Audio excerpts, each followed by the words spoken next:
Hello friends, welcome to my YouTube channel. Friends, today I am discussing some important questions related to teaching aptitude. Okay, तो teaching aptitude या पैडालॉजी से related जो भी questions आपके KVS PGT TGT में आते हैं, तो वो क्वेश्चंस आपके प्रीवियसली एग्ज़ाम में पूछे गए हैं और आगे आपके आने वाले कॉम्पिटिटिव एग्ज़ाम के पॉइंट ऑफ व्यू से काफ़ी इंपॉर्टेंट हैं। तो क्वेश्चन आपका है the interaction between a teacher and students create a zone of proximal. ठीक है, तो ये टीचर और स्टूडेंट का जो इंटरेक्शन होता है वो किस प्रकार की प्रॉक्सिमल को क्रिएट करता है। तो इसमें आपका जो करेक्ट आंसर है वो है डेवलपमेंट। ठीक है, तो डेवलपमेंट क्रिएट होता है। ओके, नेक्स्ट आपका क्वेश्चन है in a classroom the probability of message reception can be enhanced by. तो क्लासरूम कम्युनिकेशन में मैसेज की जो प्रोबेबिलिटी है वो इंक्रीज़ करने के लिए क्या मैथडोलॉजी अप्लाई की जाए। तो इसमें आपका करेक्ट आंसर है establishing a view point. Okay, तो ये आपका इसमें करेक्ट आंसर होगा। तो ये आपके प्रीवियसली 4-5 सालों में जो क्वेश्चंस आए थे टीचिंग एप्टीट्यूड या रिसर्च एप्टीट्यूड से रिलेटेड, तो वो मैं आपको डिस्कस कर रहा हूँ। इनमें से आपके आने वाले जो TGT PGT के एग्ज़ाम्स हैं, चाहे वो आपका KVS हो या NVS है या DSSB है या फिर आपका स्टेट के जो टीचर एलिजिबिलिटी टेस्ट होते हैं, उनमें भी इससे क्वेश्चन पूछा जाता है। और आपका जो CTET का एग्ज़ाम होने वाला उससे भी उसमें आपके इस प्रकार के क्वेश्चन पूछे जा सकते हैं। ठीक है, तो उसके पॉइंट ऑफ व्यू से भी काफ़ी इंपॉर्टेंट है।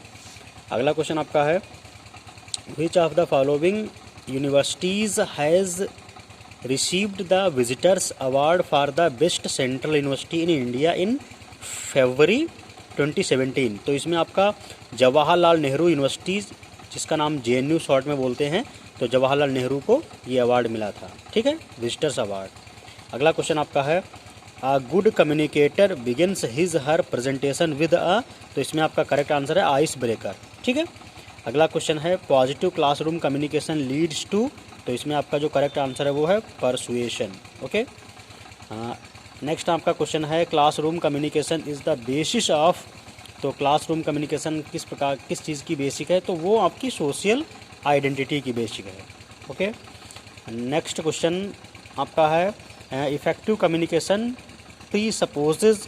तो इफ़ेक्टिव कम्युनिकेशन आपका अंडरस्टैंडिंग का है। ठीक है, अंडरस्टैंडिंग क्रिएट करता है इफ़ेक्टिव कम्युनिकेशन। ओके,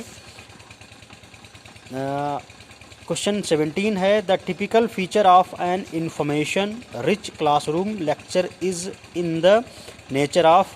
तो the typical feature of an information rich classroom lecture is the nature of being factual. तो फैक्चुअल टोटली मतलब फैक्ट ओरिएंटेड कम्युनिकेशन होनी चाहिए। ठीक है, क्लासरूम कम्युनिकेशन।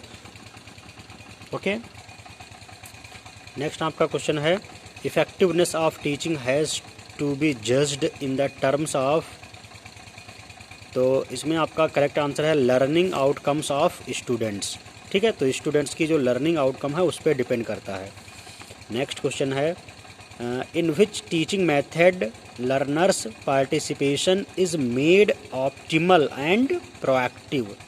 तो किस प्रकार की टीचिंग लर्निंग की मेथड है जिसमें ऑप्टिमम प्रोएक्टिव प्रोड्यूस की जा सकती है। तो मतलब सबसे ज़्यादा से ज़्यादा आउटकम स्टूडेंट का जो पार्टिसिपेशन है वो किस चीज़ में, किस टीचिंग मेथड में अप्लाई किया जा सकता है, तो वो आपका डिस्कशन मेथड है।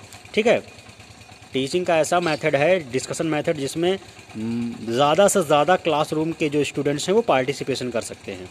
ओके, नेक्स्ट क्वेश्चन 16 नंबर पे है वर्ल्ड्स फर्स्ट ऑपरेटिंग सिस्टम। ये आपका CP/M था। ठीक है, इसके बाद आपका सेग आया है, उसके बाद दी। ओके, इसके बारे में आप और डिटेल में जान लो क्योंकि ICT के रिगार्डिंग में क्वेश्चन पूछा जाता है। इंटरनेट के पेपर 1 में पूछा जाता था, अब तो कॉमन पेपर एक होता है, ऑनलाइन पेपर हो रहा है। ठीक है, तो world's first operating system CP/M was installed in 1962 by the Manchester University in Atlas. Okay, super computer and it was based on MS-DOS। तो आपका जो दुनिया का सबसे पहला ऑपरेटिंग सिस्टम था वो CP/M था।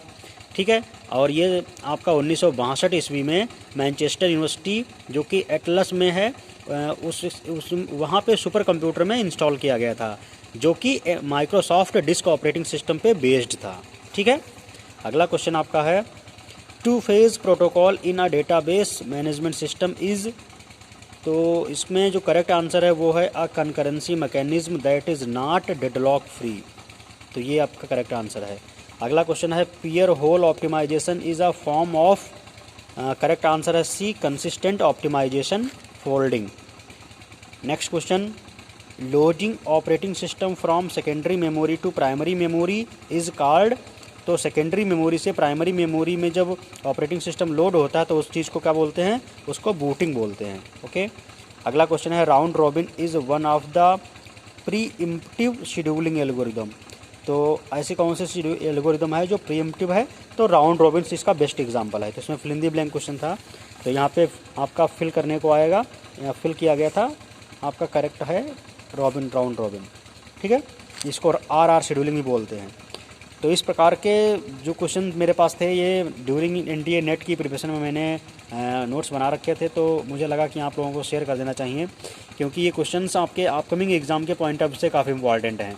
ठीक है, चाहे वो कोई सा एग्ज़ाम हो, इसमें कुछ कंप्यूटर के आईसीटी से रिलेटेड क्वेश्चन थे, वो भी क्वेश्चन आपके आरआरबी, एनटीपीसी या एसएससी या फिर आपका आईबीपीएस बैंकिंग के रिगार्डिंग जो एग्ज़ाम्स होते हैं उसमें पूछा जा सकता है, या किसी स्टेट के जो पीसीएस एग्ज़ाम होता है या पीएससी, या फिर आपका जैसे स्टेट का जो टीचर एलिजिबिलिटी टेस्ट होता है, या फिर आपका जेई है, या डिफरेंट प्रकार के जो कंप्यूटर एग्ज़ाम्स हैं उसमें आपका आईसीटी बहुत ज़्यादा पूछा जाता है। तो आईसीटी के रिगार्डिंग भी ये काफ़ी इंपॉर्टेंट क्वेश्चंस थे, तो आप इनको अच्छे से अंडरस्टैंड कीजिए, अपने फ्रेंड्स को शेयर कर देना, क्योंकि काफ़ी बच्चे किसी न किसी कंप्यूटर एग्ज़ाम की तैयारी कर रहे होंगे, उनका ये बेटरमेंट हो सके। ओके, तो नेक्स्ट जो कुछ क्वेश्चंस बचे हैं वो मैं नेक्स्ट वीडियो पे शेयर कर दूंगा। तब तक के लिए थैंक यू।